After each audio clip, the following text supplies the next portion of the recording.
pertanto no, magari se in karate c'è questo alone di come dire, mistero, spiritualità, come la vedete il concetto di spiritualità al karate? Ma magari non lo so, si appoggiano tanto su quello che viene dall'estero, tipo dal Giappone, e quindi pensano che sia una cosa quasi mistica, quando in realtà è molto più logica e scientifica di quello, cioè il movimento del corpo. Innanzitutto, cioè, il karate, il vero karate nasce ad Okinawa, che non è Giappone. Trasportato in Giappone lo trasformano in karate giapponese.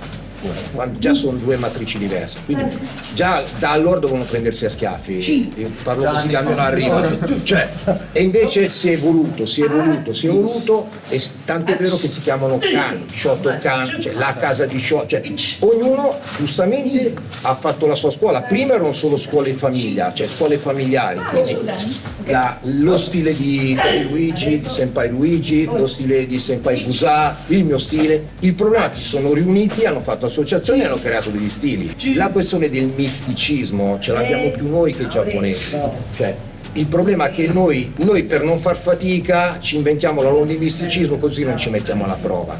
E quindi dico, quello non fa karate perché quello è uno sport, si tocca, il karate, io quando lo facevo io lo facevo anch'io e non è quello che dicevo, perché non è che si arrampicavano sui muri, spaccavano i mattoni, cioè la verità è quella, quindi ci vuole intelligenza, cioè ci vuole la coerenza. Lui ha dedicato la sua vita allenandosi 6 ore al giorno per tutta la vita per vincere il sogno che tutti i karateka avevano dagli anni 60, cioè è riuscito solo lui.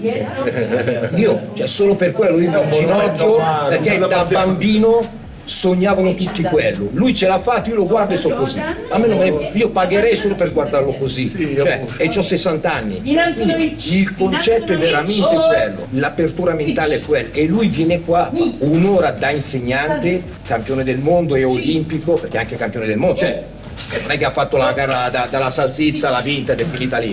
Mica, ha vinto tutto quello che c'era.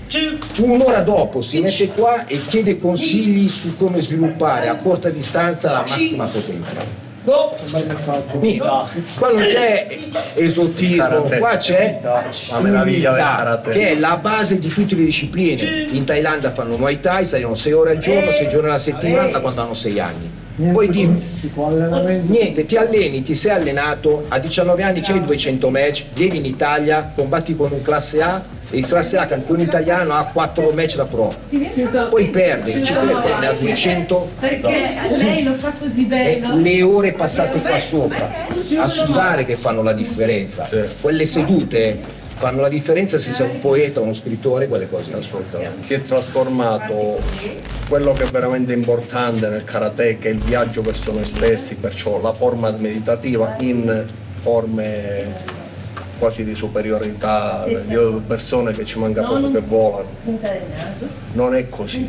La meditazione del karate non è quella sopra la roccia, che c'è pure, va bene. La meditazione del karate è quella meditazione che avviene dentro la tempesta dei colpi. Quando io vi dico proviamo a dissociare respirazione, la mente la portiamo al lago, ma nel frattempo stiamo combattendo.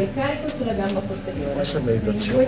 Non c'è misticismo. È quello che abbiamo dentro, un'energia buona, positiva, che esiste, che è studiata alla scienza, nella psicologia, perciò i misticismi, le magie, le ritualità io non le comprendo tanto, perché sembra quasi che non sei arrivato a trovare quella meditazione della tempesta e ti stai inventando una strada più semplice. Perché è normale che io metto qua, metto il rumore sottofondo, se questi sono gli spiriti che mi chiamano, secondo me sono chiaro. Però è vero un'altra cosa, che quando faccio Mokuso, se ci sono gli spiriti che non mi chiamano, ma mi guardano, sono felici perché sono dentro al dojo. E dentro il dojo sicuramente non sto sbagliando niente, perché il dojo è un luogo sicuro. E la meditazione del karate è una meditazione che va sviluppata dentro la tempesta, dentro i colpi, dentro quel lavoro, perché se io riesco a essere una persona per bene, in un momento in cui subisco dolore, devo imporre dolore, devo fare valutazioni meccaniche, matematiche, tutto per poter superare quel momento indenne, allora significa che veramente sono una persona per bene. Perché la cattiveria, la rabbia, le cose sono riuscito a controllarle. E questo me lo porto nella vita, questa è la magia del karate, non è le comunicazioni con gli antenati, o impariamo a essere brave persone nel momento anche del dolore, e questa lezione del karate poi ce la porteremo nella vita. Ti dico anche la mia sul discorso mistico, io sono mio papà è il mio maestro, quello che mi dicevo sempre, io fortunatamente ho vinto da piccolo, andavo e poi festeggio un giorno, dopo torno sul tatami meglio di prima, perché se ti senti arrivato inizia la discesa, quindi è questo che bisogna il karate, vinci, goditela, migliora, vinci, godi, migliora. Il Giappone, questo siamo noi quelli là che attiviamo queste cose. Io quando mi sono andato a allenare prima delle Olimpiadi 20 giorni là, c'è una magia fantastica, perché arrivi nel dojo e mi conoscevano nel karate, campione olimpico internazionale, mi conoscono a campione del mondo e tutto, arrivi, ti trasmettono quella cosa che se scendiamo io e tu, che tu nel karate sei una cintura bianca, io sono cintura bianca, ed è fantastico. Quindi cosa ti trasmette il karate? Puoi arrivare in alto, ma a livello umano, a livello spirituale sei sempre una cintura bianca, perché devi sempre imparare. E questo è quello che i giapponesi hanno a differenza nostra, che tu arrivi, ok, alla fine ragazzi pulissi tutti con la scopa puntata dal campione del mondo, e invece in Italia no, ma io non pulisco perché io sono, cioè, capito? No, perché io sono VIP, io sono, invece il karate, il Giappone, manco se lo fanno dire, pigliano la scopa perché devono pulire dove sono arrivati. Sempre cintura bianca, e questa è la figata, se sta sta roba, la figata è questa che noi non facciamo in Italia, perché in Italia in qualsiasi sport quando uno inizia a vincere si mette cose per piedistallo. Io ci tengo a dirlo, io sono uno molto diretto, io qua a me non mi ha pagato nessuno, sono a titolo di amicizia e sono qui per trasmettere, prima per amicizia, per trasmettere il karate, ma anche per imparare, perché io non ho avuto neanche tempo con la mia attività frettolosa di vedere altre robe del karate, e adesso mi piace anche leggere dei libri e studiare l'arte marziale che magari prima la facevo solo a livello sportivo. Ma io qua non sono perché abbiamo fatto questi video, perché cambio libri, se chissà quando abbiamo dato. Oggi abbiamo pranzato, ieri abbiamo cenato, stasera riceniamo e poi me ne vado. Però è figo, ho trovato io la cosa bella del karate, che ti fa trovare persone fighe, le attrai, capito? Anche voi siete fighi, perché voi siete venuti qua oggi a fare sta roba, magari a prendere qualche calcio in più, a provare un karate che voi mi guardavate e dicevo, è normale, che è come se tu mi fai vedere la roba tu di YouTube e io ti faccio così, ma che fai? Perché è il tuo campo, però figo perché impari. Bello imparare cose nuove. E tu vuoi, noi dobbiamo dire grazie a voi perché trasmettete assolutamente. Cioè, capito? È solo il percorso, è il percorso lo sballo.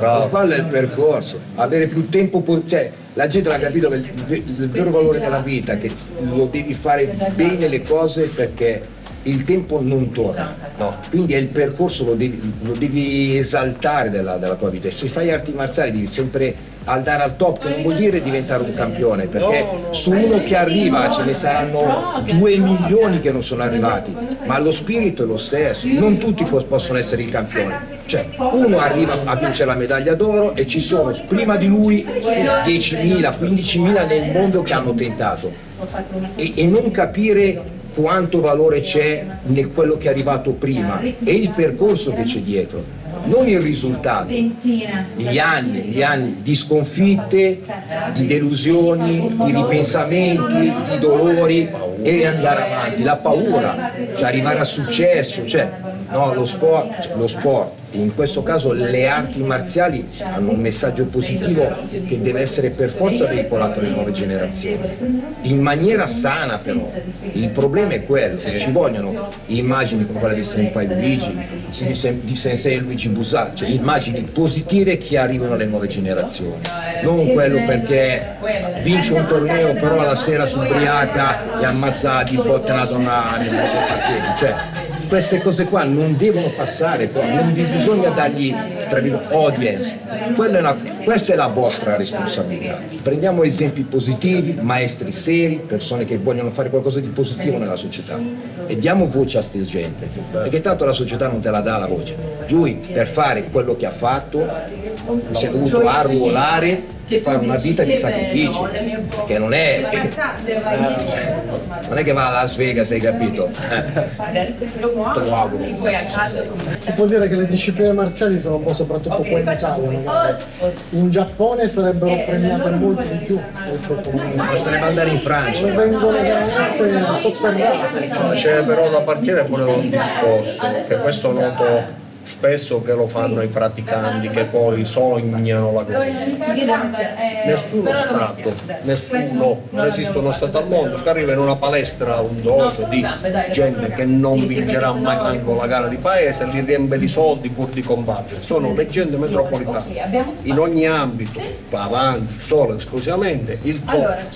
Perciò non è che negli altri stati ci sono più praticanti, in Francia ci sono più praticanti perché lo Stato li paga. Io leggevo da gente sui russi che addirittura erano sovvenzionati là, poi sono andato a leggere un'autobiografia di un campione del mondo russo e diceva non avevo neanche dove dormire, ha vinto il mondiale. Perciò sono io che decido di mettere la mia vita in gioco e se ho le doti, la forza, la tenacia posso arrivare dove voglio arrivare, che possono essere le Olimpiadi per il sogno, ma non è che lo Stato mi deve aiutare, sono io che mi devo alzare la mattina, sono io che non devo uscire il sabato se non c'è bisogno sempre soldi per il dojo, sono io che se non ho i soldi per il dojo devo pulire per stare chiuso là dentro. Ad esempio il mio dojo per i miei pochissimi allievi è sempre aperto, puoi venire anche alle 3 di notte. Il problema è che poi si dice non posso, non faccio, lo Stato non aiuta, assolutamente non è così, sei tu che non credi in te stesso. Io tutto quello che ho fatto, mi sono chiuso nel garage, ho lavorato che ho cucinato da solo perché nella mia disgrazia non avevo nessuno con cui praticare. Io ho praticato da solo, mi mettevo da solo, facevo gli stage con Sean e lavoravo ancora sui ricordi passati, sul condizionamento, poi fortunatamente sono arrivati i miei allievi, ma il Kyokushin, la volontà era quella. Ogni momento lo dedicavo quando potevo, stavo a dojo. Non devo aspettare che mi pagano, non siamo nessuno. Punto. Perciò partiamo dall'umiltà se vogliamo ottenere qualcosa negli ambiti agonistici. Non aspettiamo il Presidente del Consiglio che ci telefona, ti prego, vai a combattere in UFC che ne abbiamo bisogno. Ora, ad esempio, Alessio Sakara sta facendo un torneo bellissimo che va spinto a 1000, perché Alessio dice, chi vince lo aiuto io per andare all'American Top Team. Cavolo, abbiamo il coraggio di andare a provare a vincere, ma per provare a vincere dobbiamo aspettare a non so chi ora è il Presidente del Consiglio, Giorgia Meloni, che ci telefona per darci soldi, perché non ce li darà. E Alessio si sta prendendo un peso, un carico che fa diventare enorme il suo valore, perché lui non ha un ritorno. Perciò apprezziamo queste cose, anche noi abbiamo chi ci aiuta, ma siamo noi a volerci aiutare. Perché tante volte la causa dei nostri mali siamo noi stessi, non è il mondo che ci sta attorno. Non era per il percorso per arrivare ma una volta che ti fai una vita di sacrificio arriva il top. Un esempio, in America se ne parlerebbe molto di più di un Busai che vince comunque a un livello del genere. Mentre invece qua sembra che proprio vogliono tagliare le gambe a questo sport. Ma perché il discorso è che siamo noi i mali di noi stessi, è il karate che non vuole far demolare e noi ci siamo rotti le scatole adesso, ma non perché sono io, perché ci sarà un ragazzetto di 20 anni con 35 anni, sono nella parte un po' finale della carriera, un ragazzetto di 20 anni che Cuscini che sia o karate sportivo o olimpico, che adesso il movimento che non si crea da oggi a domani, è un movimento grosso che vogliamo fare, è spingere questa cosa noi stessi, perché il karate che dice no, quello non è buono perché fa lo sportivo, vieni qua, vediamo se riesce a buttare giù, ma no, ma te mi devi saltare, io sono un karateka, te mi devi portare come gli americani, boom, ti buttano alle stelle perché sei un karateka, e quindi c'è la cultura dello sport, c'è il business. Un americano che è colpa nostra, è colpa nostra, perché quando io entro in un dojo di karate mi viene detto che questo suo non è karate. Io glielo dico, ma di che stai parlando? Vedi che per metterti KO alla faccia non servono i 100 kg del Gadamaguaci, bastano 10 kg e lui ne scarica 50. Significa che se entro un colpo solo, io dormo per una settimana,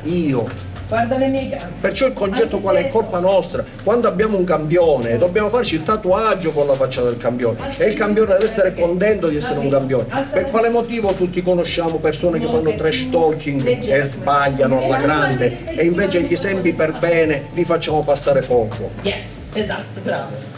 perché ci piace lo show, non ci piace la realtà dei fatti. Noi dobbiamo puntare invece alla realtà dei fatti, perché quello appena avrà finito di dire parolacce e gli comincerà a saltare la mascella, chiunque esso sia, perché prima o poi capita, scomparirà.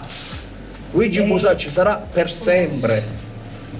Perciò il discorso qual è? Anche voi che siete oggi una forza, e io vi voglio bene, ve l'ho sempre detto quando vi ho conosciuto, impegniamoci a fare capire ai ragazzi di diventare qualcuno per sempre. Ma essere qualcuno per sempre può anche essere quello che ha aiutato Luigi nel suo cammino, può essere il ragazzo che ogni mese arriva, oh senpai, questo è il mio mese, e per piacere mi posso allenare ancora.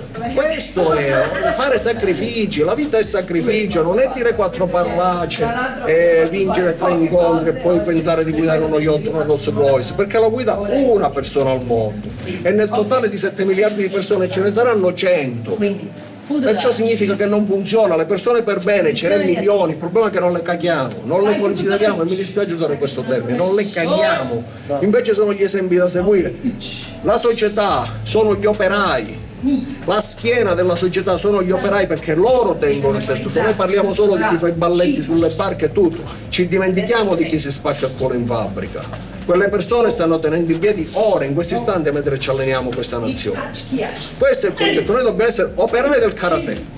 Basta fenomeni, non ne vogliamo più fenomeni. Operai del karate, persone che Luca diventa qualcuno, oh se Luca lo abbraccio, gli voglio bene, gli faccio capire quanto gli voglio bene. Il giorno che Luca non si comporta bene, tutti insieme gli diciamo non è la strada giusta, cosa stai facendo? E lo allontaniamo, perché la negatività, il male deve essere allontanato dalle discipline di arti marziali, secondo me, che sono l'ultimo cretino al mondo.